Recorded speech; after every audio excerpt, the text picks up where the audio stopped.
Hi friends, ಕಲ್ಪವೃಕ್ಷ ರಾಯರ ಚಾನಲ್ಗೆ ನಿಮಗೆಲ್ರಿಗೂ ಸ್ವಾಗತ. ನಾನು ನಿಮ್ಮ ಲತಾ ವಸಂತ. ಸ್ನೇಹಿತರೆ, ನಾಳೆ ಸೋಮವಾರ ಏಕಾದಶಿ ಅಂತಂದರೆ ಉಪವಾಸ ಮಾಡೋದು.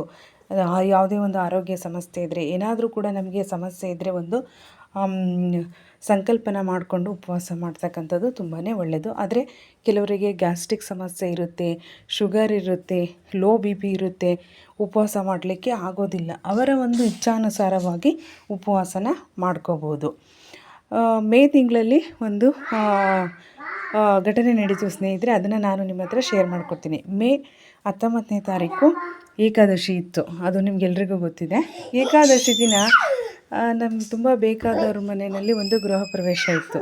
ಆ ಗೃಹ ಪ್ರವೇಶದ ದಿನ ಏನಪ್ಪ ಆಯಿತು ಅಂತಂದರೆ, ಅವತ್ತು ಏಕಾದಶಿ. ನಾನು ಕೂಡ ಉಪವಾಸ ಮಾಡಬೇಕು ಅಂತ ತುಂಬಾ ಖುಷಿಯಾಗಿತ್ತು. ಆದರೆ ನಮ್ಮ ಮನೆಯವ್ರು ಹೇಳ್ತಾರೆ, ಏನೂ ಆಗಲ್ಲ, ಊಟ ಮಾಡು, ಒಂದಿನ ಏನೂ ಆಗಲ್ಲ ಅಂತ ಹೇಳಿದ್ರು. ಆದರೆ ನನ್ನ ಮನಸ್ಸು ಕೇಳಲಿಲ್ಲ.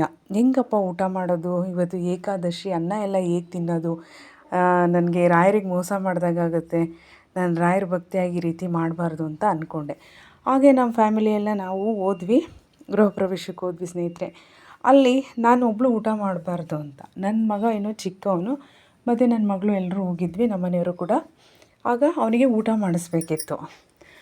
ಆದರೆ ಏನಪ್ಪ ಆಯಿತು ಅಂದರೆ, ನನ್ನ ಮನಸ್ಸಿಗೆ ಊಟ ಮಾಡಬೇಕು ಅನ್ನೋದು ಬರಲಿಲ್ಲ. ನಾನು ರಾಯರ ಹತ್ರ ಕೇಳ್ಕೊಂಡೆ, ರಾಯರೇ ನನಗೆ ಊಟ ಮಾಡಬಾರ್ದು, ಅದ್ರ ಮೇಲೆ ಇಂಟ್ರೆಸ್ಟ್ ಬರಬಾರ್ದು, ಆ ರೀತಿ ಶಕ್ತಿ ಕೊಡಿ. ಯಾಕಂದರೆ ಎಷ್ಟೋ ಜನ ನಾವು ಊಟ ಅಂದರೆ ತುಂಬ ಇಷ್ಟ. ಫಂಕ್ಷನ್ಗೆ ಹೋದಾಗ ಎಲ್ಲ ಐಟಮ್ಸ್ ಇರುತ್ತೆ, ನೋಡಿದ್ರೆ ತುಂಬ ಖುಷಿ ಅನಿಸುತ್ತೆ, ತಿನ್ನಬೇಕು ಅನಿಸುತ್ತೆ. ಆದರೆ ಏನು ಮಾಡ್ತೀರಾ, ಆವಾಗ ನನಗೆ ರಾಯರೇ ಇಂಪಾರ್ಟೆಂಟ್ ಆದರು. ಊಟ ಮಾಡ್ಬೋದು ಸ್ನೇಹಿತರೆ ಇನ್ನೊಂದು ದಿನ, ಆದರೆ ಆ ದಿನನ ನಾವು ಮತ್ತೆ ತರಲಿಕ್ಕಾಗೋದಿಲ್ಲ, ಮತ್ತು ಮುಂದಿನ ಏಕಾದಶಿಗೆ ಕಾಯಬೇಕಾಗುತ್ತೆ. ಅದರಿಂದ ನಾನೇನು ಮಾಡಿದೆ ಅಂತಂದರೆ, ಊಟ ವೇಸ್ಟ್ ಆಗಬಾರ್ದು. ಅದಕ್ಕೆ ನಾನು ಊಟ ಮಾಡಲಿಲ್ಲ ಅಂದರೆ ಇವ್ರು ಯಾರೂ ಮಾಡ್ತಾ ಇರಲಿಲ್ಲ. ಅದರಿಂದ ಸರಿ ಅಂದ್ಬಿಟ್ಟು ಊಟಕ್ಕೆ ಕೂತ್ಕೊಂಡ್ವಿ. ಆವಾಗ ನನಗೆ ಏನೂ ತಿನ್ನಬೇಕು ಅಂತ ಅನ್ನಿಸ್ಲಿಲ್ಲ. ಆಗ ನನ್ನ ಮಗನಿಗೆ ಎಷ್ಟು ಬೇಕೋ ಅಷ್ಟನ್ನು ಮಾತ್ರ ಹಾಕಿಸ್ಕೊಂಡು ಅವನಿಗೆ ತಿನ್ನಿಸಿ ನಾನು ಅವತ್ತು ಏಕಾದಶಿ ವ್ರತನ ಮಾಡಿದೆ. ಯಾಕಂತಂದರೆ ನನ್ನಿಂದ ಅವ್ರು 3 ಜನನೂ ಊಟ ಮಾಡ್ದಂಗೆ ಆಗ್ತಾಯಿತ್ತು. ಅದರಿಂದ ಈ ಥರ ಮಾಡಿದೆ ಸ್ನೇಹಿತರೆ. ಆದರೆ ಎಲ್ಲ ಐಟಮ್ಸು ಇದ್ರೂ ಮುಂದೆ ಅಕ್ಕಪಕ್ಕ ಊಟ ಮಾಡ್ತಾಯಿದ್ರೂ ಕೂಡ ನನ್ನ ಮನಸ್ಸು ಮಾತ್ರ ಆ ಒಂದು ಊಟ ಮಾಡು ಅನ್ನೋದ್ರ ಕಡೆ ಗಮನ ಕೊಡಲೇ ಇಲ್ಲ. ನಾನು ತುಂಬ ಪರೀಕ್ಷೆ ಮಾಡಿದೆ, ಆದರೆ ನನ್ನ ಬಾಯಿನಲ್ಲಿ ಒಂಚೂರು ನೀರು ಕೂಡ ಬರಲಿಲ್ಲ ಸ್ನೇಹಿತರೆ. ನಿಜಕ್ಕೂ ನನಗೆ ತುಂಬ ಖುಷಿಯಾಯಿತು. ಯಾಕಂದರೆ ಇದೆಲ್ಲ ಸಾಧ್ಯ ಆಗಿದ್ದು ರಾಯರ ಆಶೀರ್ವಾದದಿಂದ. ಯಾಕಂತಂದರೆ ಅಷ್ಟು ಚೆನ್ನಾಗಿರೋ ಊಟ ಮುಂದೆ ಇರುವಾಗ ಯಾರಿಗೆ ತಾನೇ ಬೇಜಾರಾಗಲ್ಲ ಹೇಳಿ. ಆದರೆ ನನಗೆ ಬೇಜಾರಾಗಲಿಲ್ಲ, ಖುಷಿಯಾಗಿ ನನ್ನ ಮಗನಿಗೆ ಊಟ ಮಾಡಿಸ್ದೆ. ಯಾಕಂದರೆ ನನಗೆ ಊಟ ಮಾಡಬೇಕು ಅಂತ ಅನ್ನಿಸ್ಲಿಲ್ಲ. ಅದೇ ನನಗೆ ತುಂಬ ಖುಷಿಯಾಯಿತು. ಯಾಕಂದರೆ ಅನ್ನ ದೇವರ ಮುಂದೆ ಇನ್ನೂ ದೇವರಿಲ್ಲ ಅಂತ ಹೇಳ್ತಾರೆ.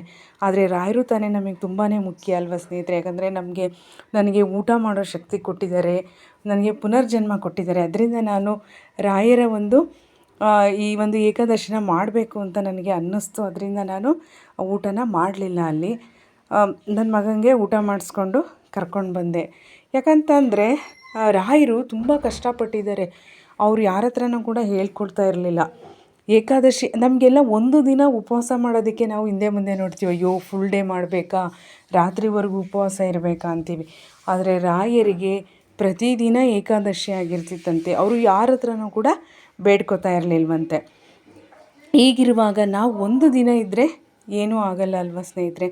ಖಂಡಿತ ನಿಮಗೆ ಒಳ್ಳೆ ಮನಸ್ಸಿದ್ರೆ, ಒಳ್ಳೆ ಮನಸ್ಸಲ್ಲಿ ನೀವು ರಾಯರನ್ನ ಬೇಡಿಕೊಂಡು ಏಕಾದಶಿ ಪೂಜೆನ ಮಾಡಿ, ಖಂಡಿತ ಒಳ್ಳೆಯದಾಗುತ್ತೆ ಸ್ನೇಹಿತರೆ. ಇಷ್ಟು ಹೇಳೋಕ್ಕೆ ಇಷ್ಟಪಡ್ತೀನಿ. ಈ ಒಂದು ವಿಡಿಯೋ ಇಷ್ಟ ಆಗಿದೆ ಅಂತ ಅಂದ್ಕೊಳ್ತೀನಿ. ವಿಡಿಯೋ ಇಷ್ಟ ಆಗಿದರೆ ಲೈಕ್ ಮಾಡಿ, ಶೇರ್ ಮಾಡಿ, ಕಮೆಂಟ್ಸ್ ಮಾಡಿ. ಹಾಗೆ ಹೊಸ್ದಾಗಿ ನೋಡ್ತಾ ಇರೋರು ನನ್ನ ಚಾನಲ್ನ ಸಬ್ಸ್ಕ್ರೈಬ್ ಮಾಡ್ಕೊಳ್ಳೋದನ್ನು ಮರಿಬೇಡಿ. Thanks for watching.